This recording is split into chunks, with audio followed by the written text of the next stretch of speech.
Bonsoir. Bienvenue, je m'appelle Marie. Enchantée. Et je m'appelle Candace. Nous sommes étudiantes en troisième année à l'université Nelson Mandela de Port Elizabeth. Comment vous appelez-vous? Je m'appelle Nelly Vostajenski. C'est pas français, mais je suis française. C'est un plaisir de vous rencontrer. Merci. D'où venez-vous? Je viens près de Marseille, un petit village de Provence, en France.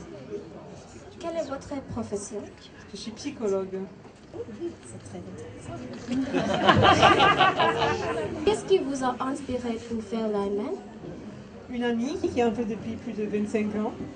Je l'ai entraînée, ça m'a beaucoup intéressée. Je me suis dit qu'un jour, moi aussi, j'y arriverai. Vous êtes-vous entraîné souvent? Pendant combien de temps? Cela fait 3 ans que je m'entraîne régulièrement et 6 mois intensément, à raison de 15 heures à 30 heures par semaine. 30 heures, c'est vraiment des gros blocs et c'est très, très rare quand même. Avez-vous dû vous préparer mentalement aussi? Mentalement, oui, parce qu'en tant que psychologue, je connais quelques méthodes de préparation mentale et j'en utilise. Avez-vous envisagé de renoncer pendant l'entraînement? Pas vraiment. Lorsque je suis fatiguée, je me dis maintenant c'est direction canapé. Je me fais plaisir, je prends du repos et puis je me dis quand je serai reposée, ça va repartir. Quel temps aimeriez-vous faire?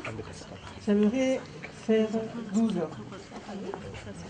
Estimez-vous que les départs différés pour des participants féminins cette année vous désavantage?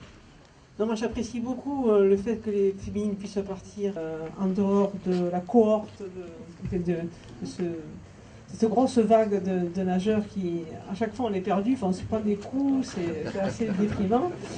Et de partir un petit peu protégé, c'est l'idéal. Comment changeriez-vous l'Ironman pour passer à une compétition plus paritaire? La plus paritaire, il faut que ce soit une vague féminine, strictement féminine, parce que là on va quand même être mélangé avec les hommes. Et sur certaines épreuves, il y a d'abord un départ professionnel, puis un départ que les femmes, et après les hommes. De cette façon-là, les hommes après rattrapent les femmes, et les femmes sont dans la course, elles ne se retrouvent pas en fin de course. Donc elles arrivent au fur et à mesure avec tout le monde, et c'est plus vivant pour nous qui sommes au cœur de la course à ce moment-là. Et quand vous pensez à l'Afrique du Sud, qui vous attendez-vous à voir? Les animaux. C'est tout?